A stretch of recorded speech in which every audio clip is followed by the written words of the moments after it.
And we are live. Hello, everybody. Oh, give me 1 second. I've got feedback coming in.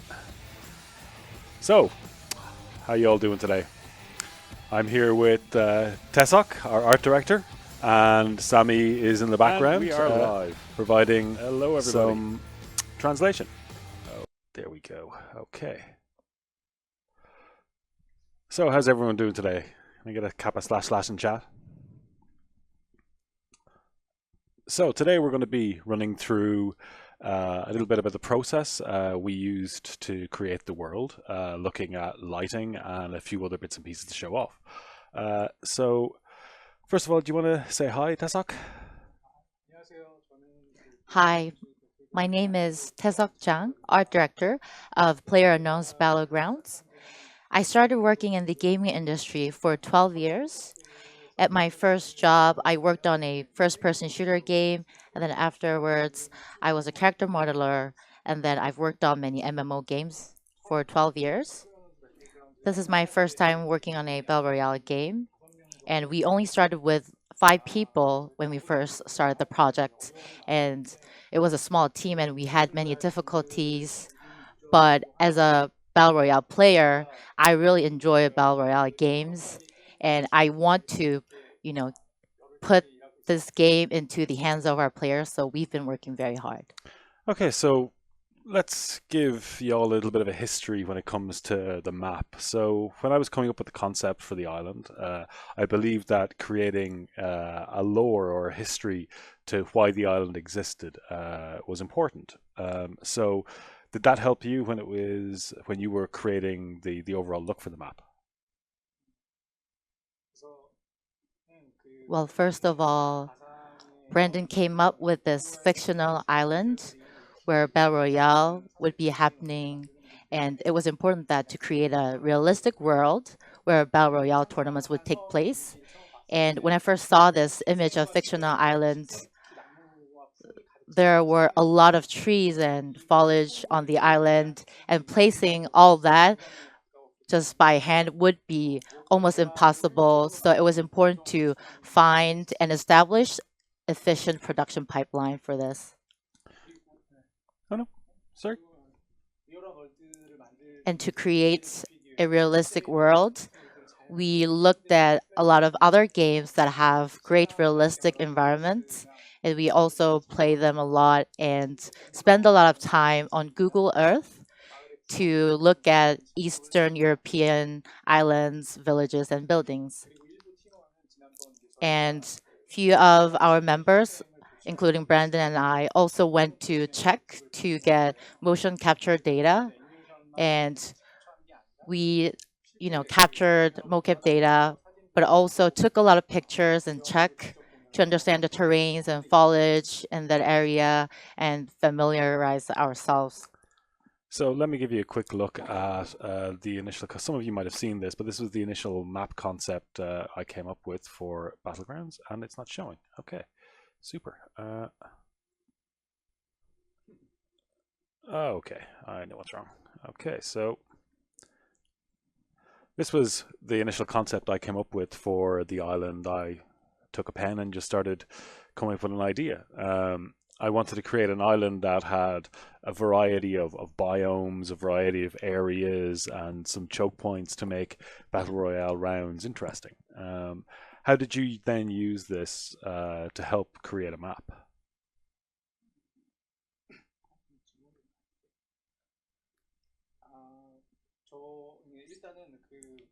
So Brendan, showed us this image, and to convert this into a game environment, we built some workflows, and I will just explain a little bit about the process we went through to create the island.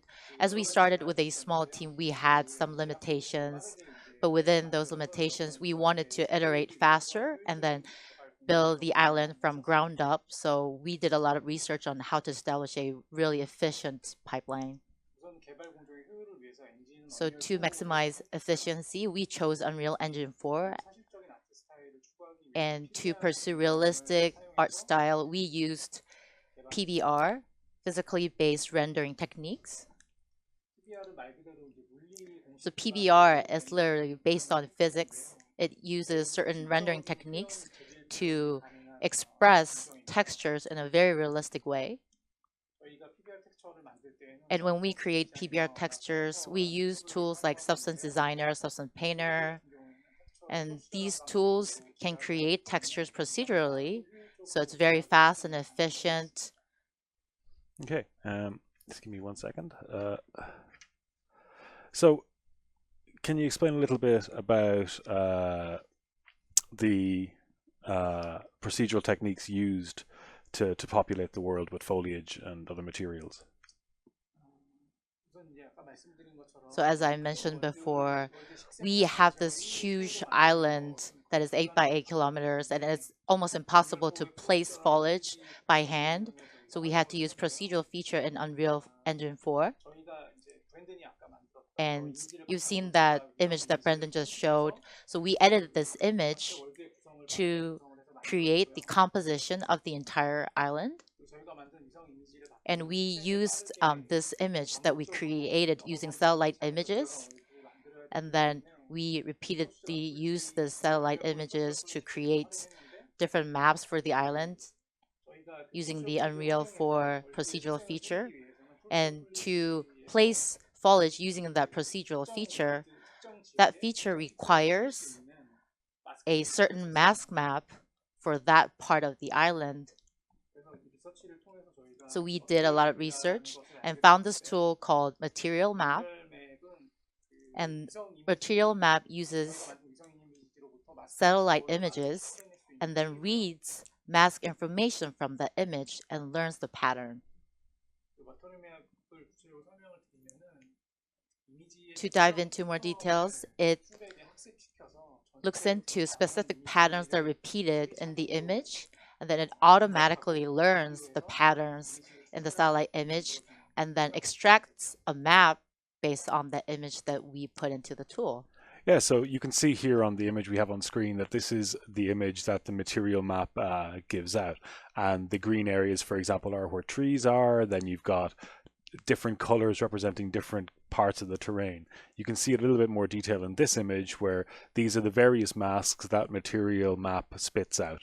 And each of these are assigned a particular material in the engine, and that gets translated into the game. So Tessa's going to show you on the editor what this material map is. So we extracted mask maps for trees, fields, grass, and then we put it on the world and the engine, and we place it on the location that we want. And then you see this kind of satellite image in the engine. And then on this area, I wanted grass. Here I wanted trees.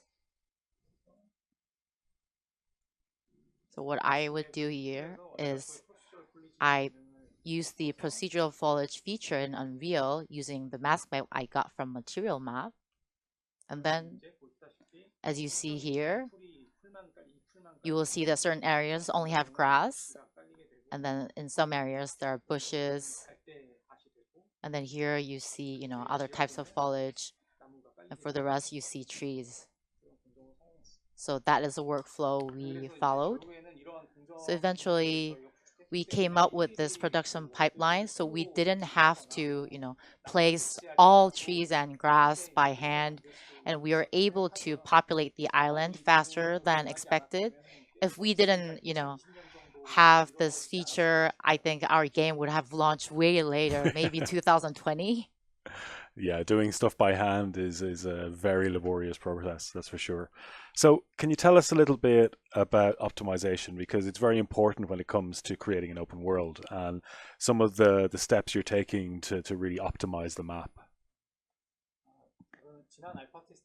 So during our previous alpha tests, we realized certain things. There were some players, testers that were not able to play our game due to performance issues. I was very, sad to hear that a lot of people were disappointed.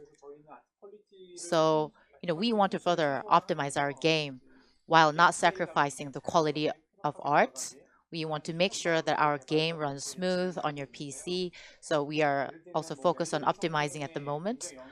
So rendering performance was largely affected by foliage. So we are recreating some of the assets for foliage. So our game would be lighter. And we are limiting the distance for real-time rendering. So we are creating, other structures to make sure that performance will improve. And then we're also controlling the amount of assets that are shown when you're looking around. We are also, finishing that level streaming structure.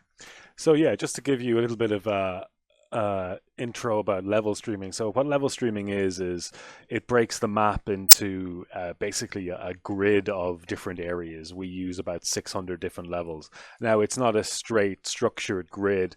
It's a grid made up of where there's a lot of assets and such. And as a result, what this will do is it will allow you to run the game with less RAM. Now, our minimum RAM at the moment is 8 GB, and it probably will remain as such. But it just means for you that you load the game a whole lot quicker. And what level streaming does is that it loads the levels around you. So before, what was happening was that the whole map would essentially be loaded, and that's why we were using a lot of RAM. Now the map gets loaded in levels around you, and it just allows us to increase performance. And honestly, as a client, you really shouldn't notice any difference on the map. So what you're seeing in the background here are some new level or new areas we've been working on. This is a flooded town that is on the banks of a river. Yes, we're adding a river to the map. We have this lovely ruined building or ruins area, which is beside the river. But yeah, let's get back to questions. You'll see a little surprise at the end of this as well of a new area we're excited about. So moving on to lighting a world. You spent most of your career working on MMORPGs. And so what were some of the main issues you faced when moving on to a realistic open world and trying to get the lighting correct on that? So I've always worked on MMORPG games, and they use different kind of lighting and environment settings. So it's very like dreamy, it has to be beautiful, and they use like exaggerated lighting settings to create artificial environments. But we are, aiming to create a realistic battle royale game, so there was a huge difference. And regarding, production, MMOs or other FPS games I've worked on, they use pre-baked textures and light maps and shadow maps. And those maps are used to set up lighting for the game, but it would be difficult to use the same approach to our game because we have a huge map. So to create realistic lighting for our big islands on real-time environments, we used a lot of new features. Like we use reflection capture, we use indoor masking that controls the amount of lighting that goes into indoors. So to create a real-time, realistic lighting settings, we use a lot of new features. So you mentioned HDR there, and just to explain to you all what that is simply put, it's the difference between, say, a photograph and a movie. So if you take a photograph of an indoor scene, very often the outdoor lighting will be blown out and very white, whereas in a movie, the details in the shadows indoor will complement outside, and you'll still see the detail on skies. So that's essentially for HDR in our game. It means that indoors you will be able to see the detail, and outdoors you'll still be able to see the outdoor without appearing blown out. So Tessa's going to show us now some examples of this on the editor. So there's our sexy Asian man. So after we wrapped up our Alpha 2 playtests, we realized that it's important to create good PBR sources for realistic textures, but our lighting should be more similar to the real world.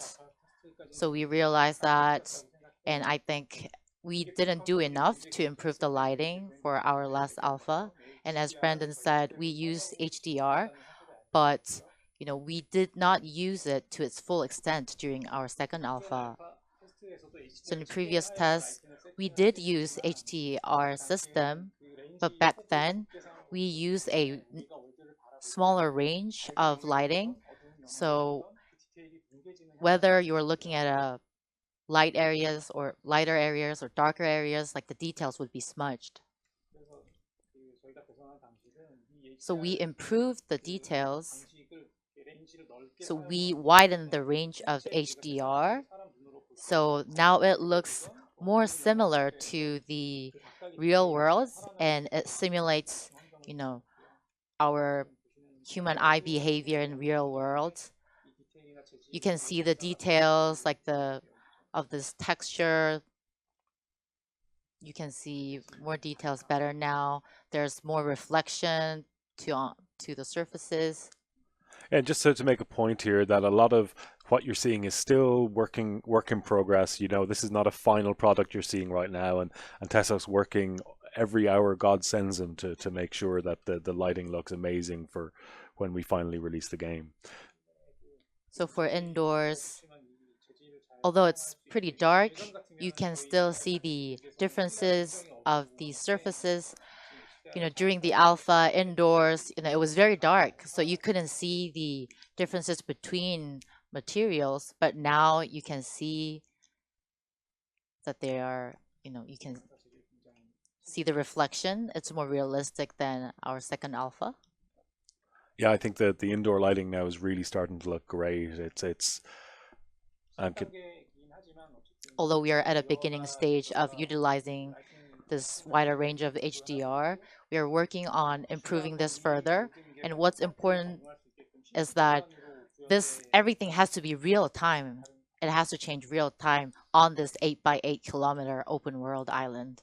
okay. So and just finally, like, did you what did you sort of source as kind of references and when you were looking at coming up with a lighting idea for the game?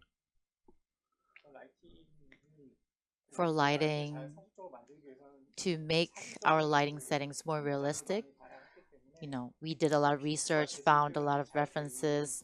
Some we looked at pictures that show, great lighting, and we, looked at a lot of other games that have great realistic lightings. Okay, so moving on to talking about optimization of the game. One of the biggest one of the biggest problems for optimization and making the game run smoothly, as you said before, is foliage. That foliage really eats up a lot of processing to render out correctly. So how are we tackling that? How are we fixing foliage on the map? So as I said, performance issues were, you know, one of the big reasons why some testers were not able to fully enjoy the experience. So we are trying to further optimize the game, and we are aware that a lot of that comes from having a lot of trees on our island. And, there are other elements like terrains, but, it is very important that we optimize tree assets in our game to further optimize the entire game. So we use this approach called imposter. So for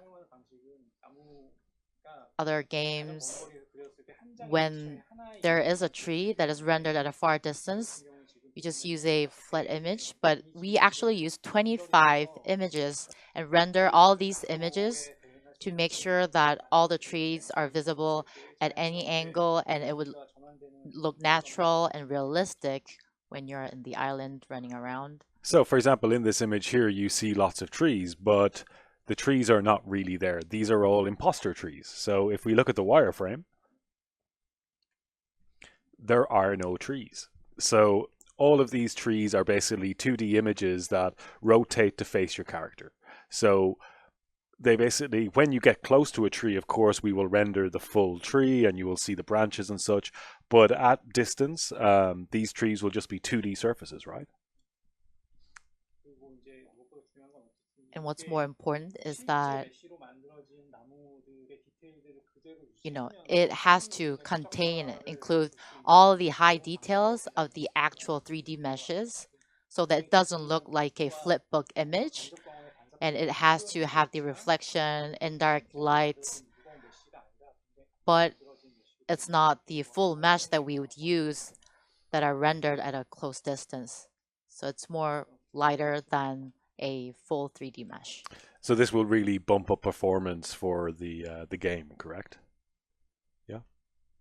So again, these are more imposter trees. There are no trees there.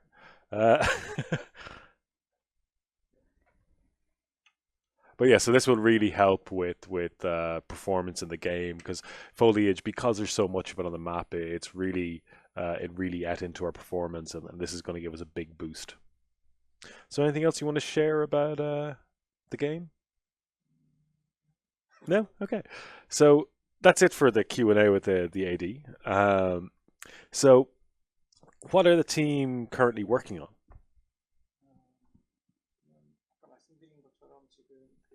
You know, what's important for our next testing is that we don't want to sacrifice the quality of our art style, and we want to optimize it so everyone can enjoy the Battle Royale experience. And we want to improve the lighting so it's more realistic.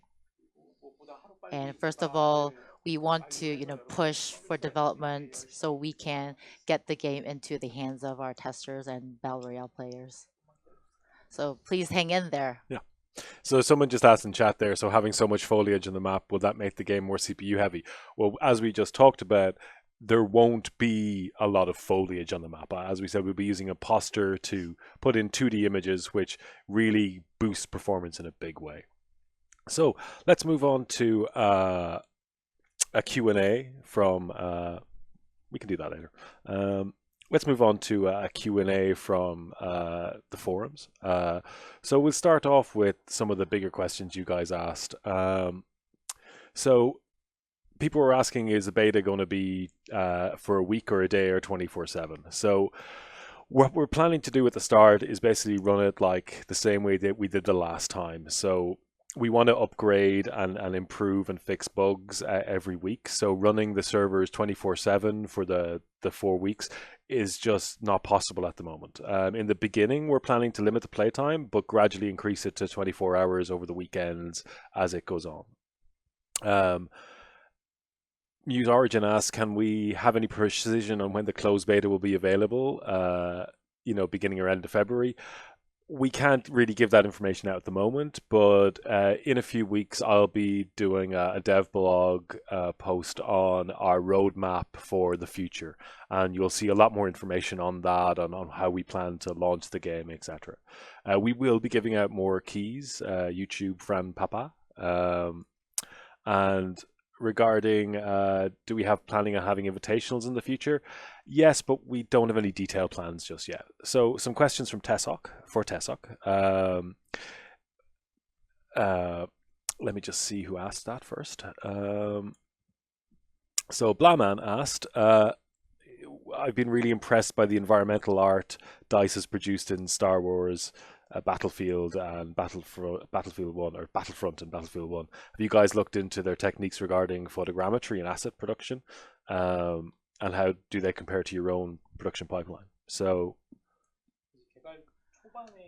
well, in the beginning of development stages, we are not aware of this approach, but we found out about it later. And I think it's a very interesting approach that gives great results. Recently, to optimize our game, we have actually used this approach to create new trees. So you'll be able to see some trees that was created, based on photogrammetry. And after we release the full game, we will, adopt new approaches to further, enhance our game.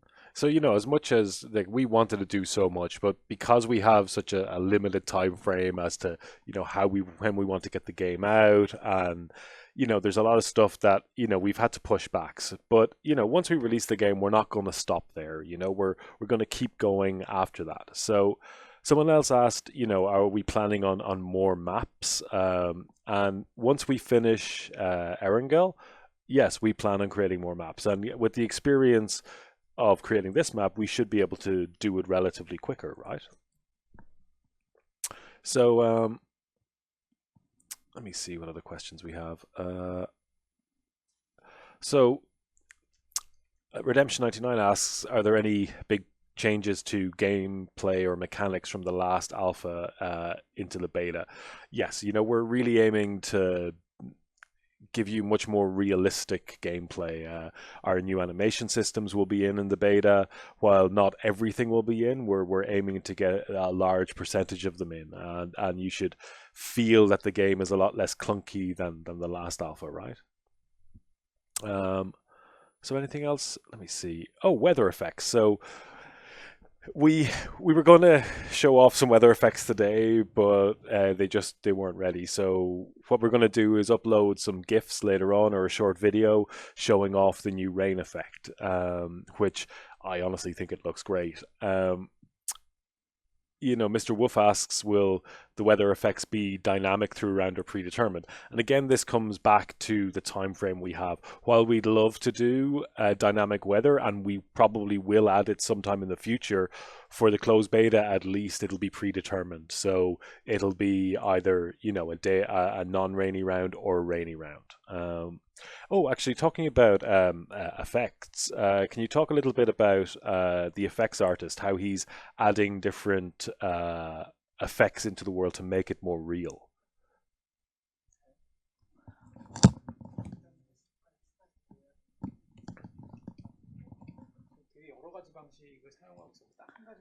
Well, he have been using several approaches, so it would be difficult for me to just pick one. Well, for example, he's adding in blowing leaves in the wind, and electrical effects on boxes and steam.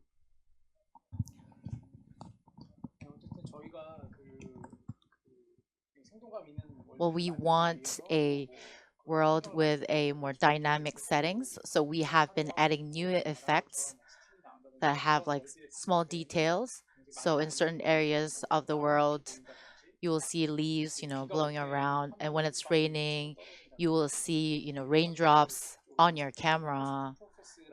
So we use post processing techniques to make sure that you can immerse into the settings when you're playing. Oh, finally, Nails87 asks, how much of the world are you planning to make destructible or interactive with the players? Well, as a battle royale player, you know, those kind of interactions is something that I also enjoy as a player. You want to destroy like things in game, but we are reviewing the performance issues at the moment, and it's also deeply connected with gameplay. So we'll have to consider many factors to see if which extent we want to go to. And this again comes down to performance as well. While we'd love to have a world like Rainbow Six that you can blow apart every wall and every uh, bit of the world, when it comes to performance, it's just not really possible with an open world. But we're committed to adding more interactive elements into the world. So just a few other questions. We haven't worked on implementing SLI just yet. There will be hotkeys for consumable items, and there will be duos available in the closed beta. Um, so both game modes, both solo and duos, will be available in closed beta. But for the first week, it'll be solo only. So I think that's most of the questions. Oh, sorry. So will there be any new vehicles available to test in the closed beta? Asked Redemption. No, not in closed beta. Hopefully, we will get some added when we approach launch. Any new skins? Well, we have two new characters we're going to show off now in a minute. And someone else asked about the coats, why we decided to put those in. The everyone wears them because they find them in the world or they get them in crates. But as we add more skins, it's just they're the skins that are in at the moment. So that's why the coats are there at the moment. So let me see. Okay, so okay, so let's look at the two new characters we have for that you'll see. me show. So these are two of the new characters, or two of the new skins, and you'll see a new hairstyle there as well. I think these look pretty badass myself. Yeah. These are again done by our character artist Cedric, who just is a talent above all else. He a really great character artist. Um, so let's go back to the new areas for a second because I want to show you something you didn't see at the end. So this is our flooded town, correct? This is on the banks of the river that goes through the map. Someone asked how we decide where to put different areas, and for the most part, we try to keep it somewhat as realistic as possible, correct? That we look for what we're making, and then we look where on the map it would be the best place to put them. I really like what they've done with the water. I think the water really does look great. But just lately, we've got some extra environmental artists on the team, correct?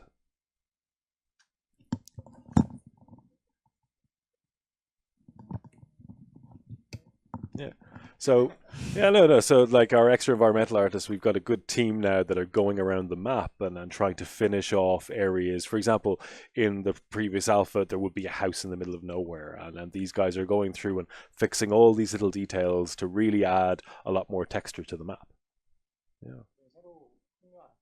Yeah, there are a few environment artists who have just joined our team, and we want to further upgrade the overall quality of our environments. They've been hard at work every single day to upgrade everything in this island. Yeah. They're doing a great job from what I've seen. So let's keep watching this for a second. This is the new like ruined area we've shown just earlier.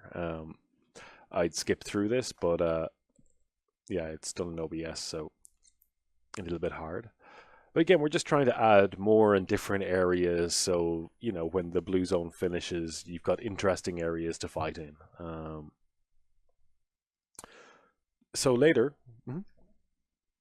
So- yeah. So that's coming as a little surprise at the end.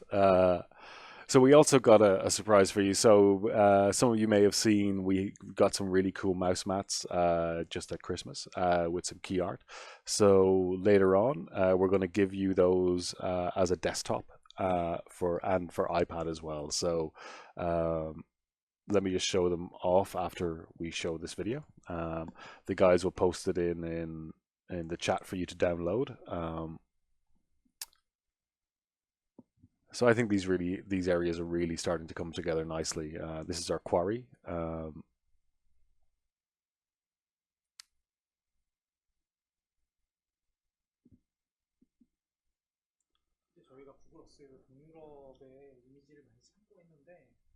So we used Google Earth images of Eastern Europe areas. We looked at, a lot of references and tried to create areas that make the gameplay different. So we had to find areas that have a great look and has elements that could differentiate the experience just because of how the area is structured. Oh, so there's a few more questions from chat. Someone wants to know if we can see the transition of the 2D 3s to 3D. Is that possible? So the transition from imposter to real tree.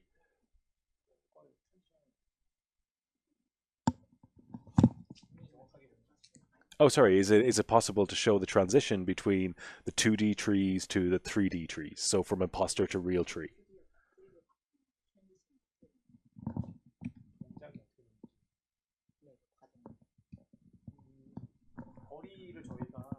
So for every LOD, we can set the distance about from where it will be rendered. So we calculate the distance from the camera to the trees, and then we use that to render trees in 2D or 3D. And these settings can be changed very quickly. So we are changing these settings to test the entire Yeah, thing. we get some gifs of these transitions for you later on, and post them on the Twitter. This is another new area, like a poisoned or dead forest, and in the background you see a power plant that we have that we're adding. These again, these areas are all work in progress and still have a lot of work to be done to them. So this is a little surprise for you. We're going to have underground areas now.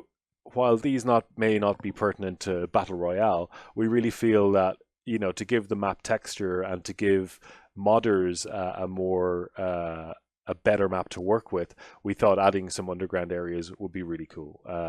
I remember from my days playing Delta Force Black Hawk Down, creating some really great game modes in sort of tunnel maps, and this is why we added this. So again, it's just adding some new and interesting areas so that modders can really go mad with the map. So let me do one more thing and show you off the desktop you all will be getting.